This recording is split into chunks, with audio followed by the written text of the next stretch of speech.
After all this time, I love playing the guitar. And the reason why I love it is because I get my heart back. Bit by bit, song by song.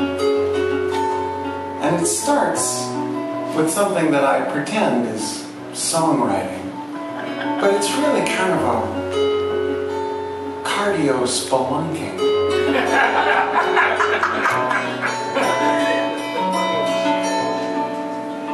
You know, hearts, they can be full of life and bring us joy and a feeling of being alive. But, you know, hearts are an interesting design. They can also be used for storage. You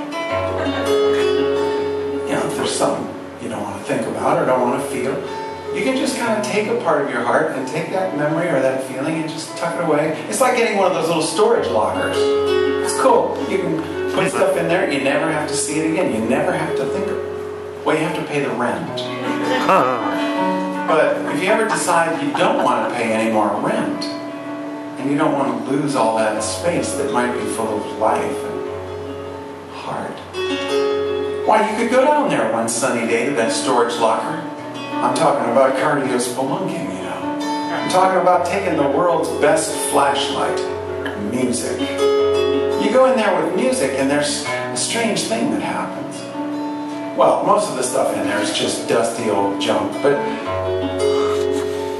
there's one thing that was too important to know what to do with back then. Somehow too frightening to deal with, but you knew it was somehow worth saving, worth paying all that rent. So once you find that thing, and you know, it's just old pain. I mean, it didn't kill you the first time. It's not going to kill you now.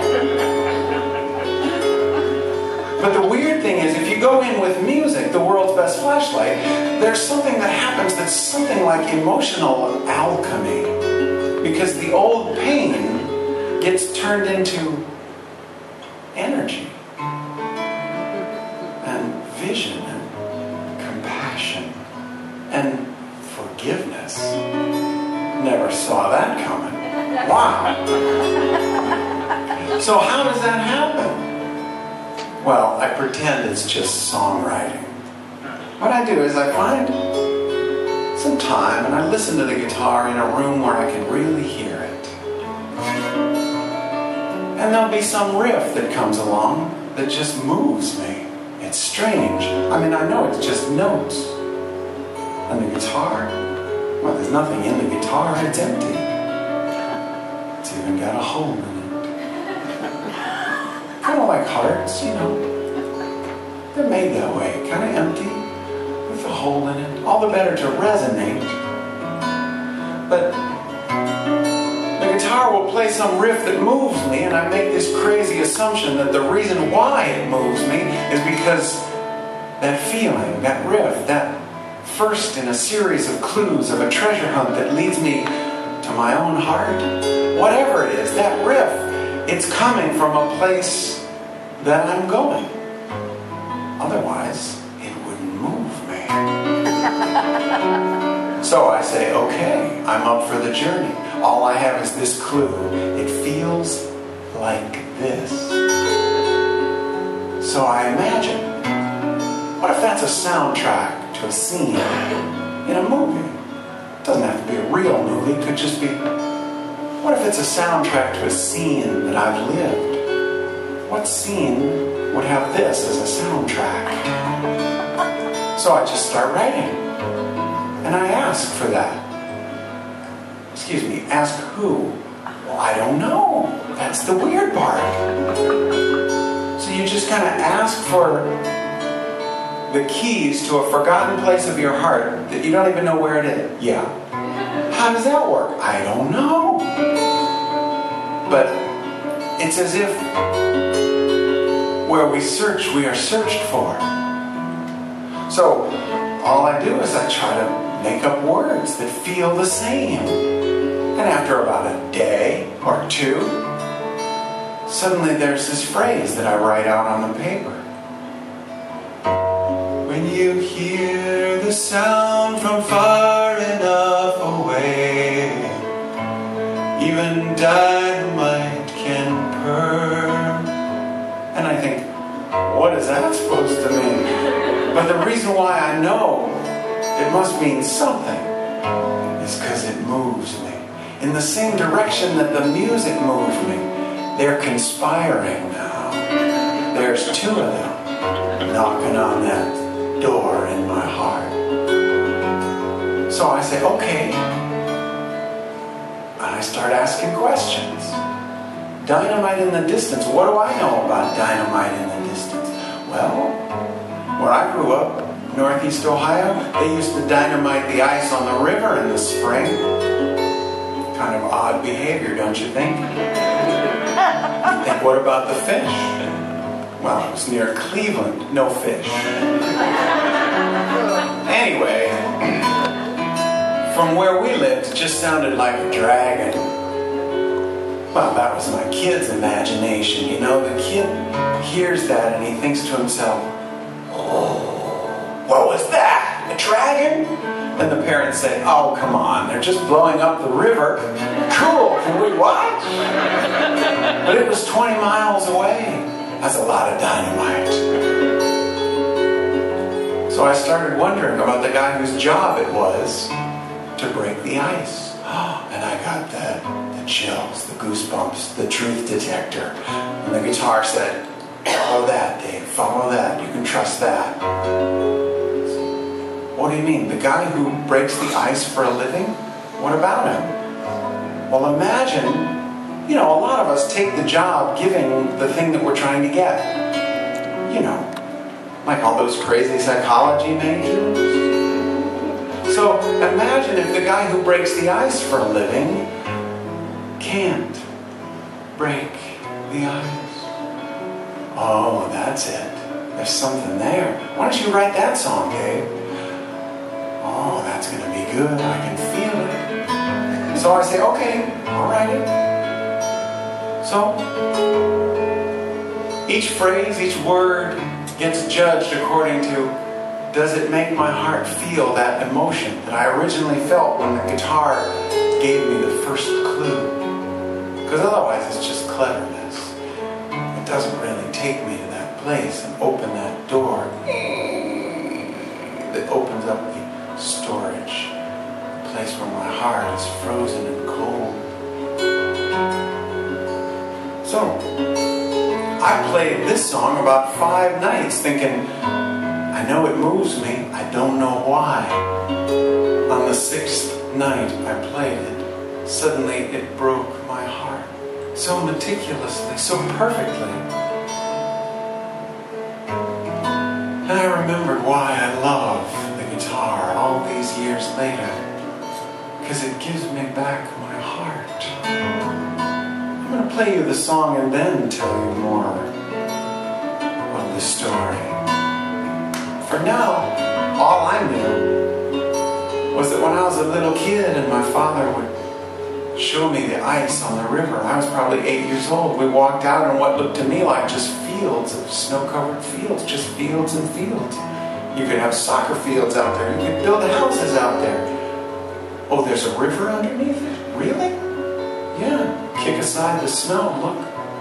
There's gray ice. You can look down through the ice, the thick ice, and see the bubbles. Beneath the bubbles, there's a current. I felt so scared. He said, no, no, it's strong. Oh.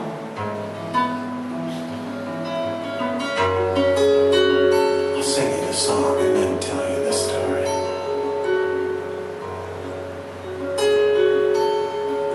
He plants the charges on the river, on the ice. On the ice, you'll break the silence of the winter for a prize, for a prize. When you hear sound from far enough away. Even dynamite can burn. Hand in hand along the memory of the way they were. They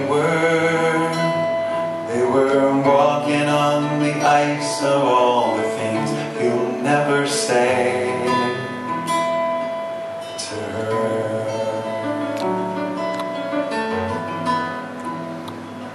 To her.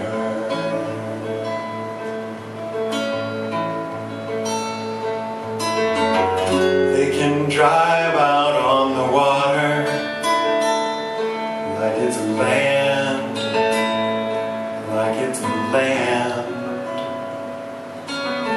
He takes the detonator wires in his hand, in his hand.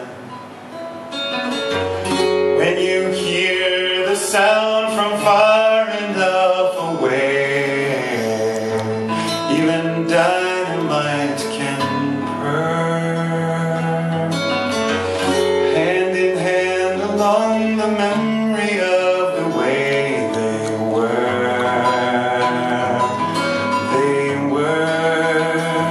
They were walking on the ice of all the things he'll never say to her.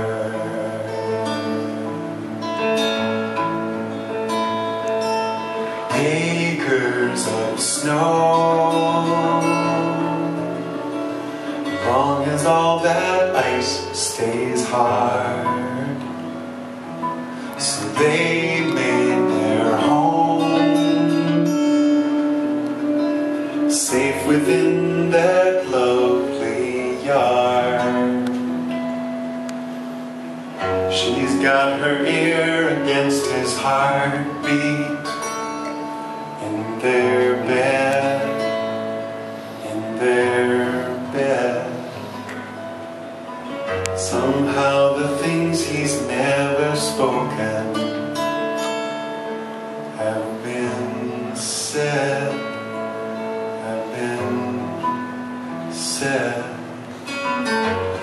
When she hears the sound from far enough away, even dynamite can burn. Hand in hand along the memory of the way they were.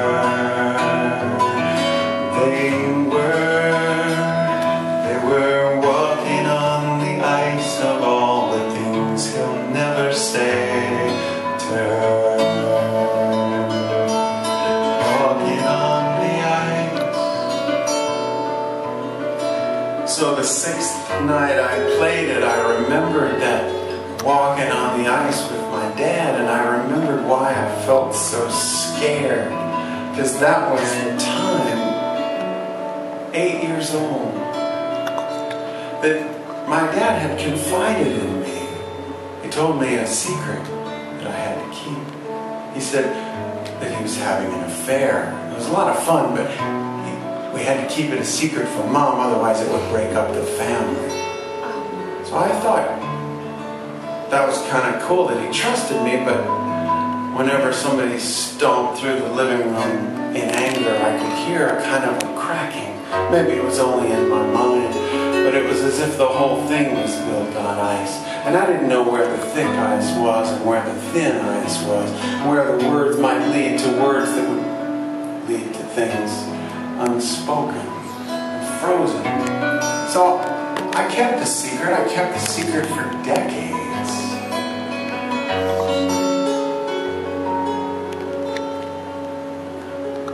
We were gathered around my father's bedside a few months ago. We got the call. We thought he was dying. My brother was there. My mom was there. My dad was kind of propped up in the bed. He was leaning a little. He looked uncomfortable. He looked kind of feeble.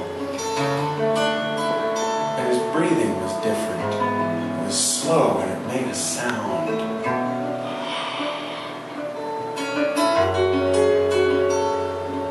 And we were all talking about nothing.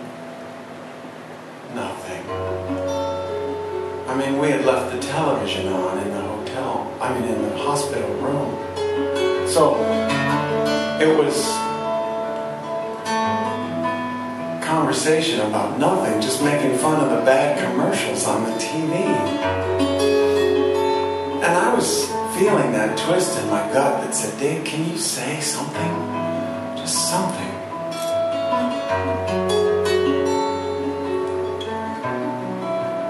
I still was in the habit of not knowing where the thin ice was, and I didn't know how to speak.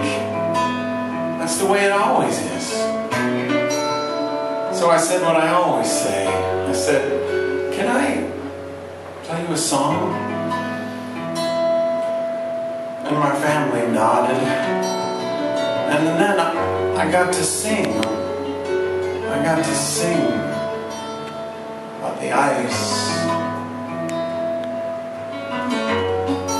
My brother came over after the song and he hugged me. And when I felt his shoulders trembling, I wondered if I couldn't see if he was crying. I'd never seen my brother cry. And he said, close to my ear, he said, yeah. Now I knew how far he had driven to say that. That was a lot to say. So I heard him. And after that, the silence was different. It wasn't an icy silence anymore. It was a silence that had a current and a flow. And it was moving. It was moving. My heart was not frozen anymore. And I was so grateful that if there's a song, it can speak what's unspeakable. It can be braver than I can be. It can be somehow able to speak those things, but not in a way that causes harm. Not just the first thought that comes into my mind. A song that's written with enough perspective, with enough time, that it's somehow the whole story. It includes enough of the compassion, and confusion, and wonder, and forgiveness. As if when you hear the sound from far enough away, even dying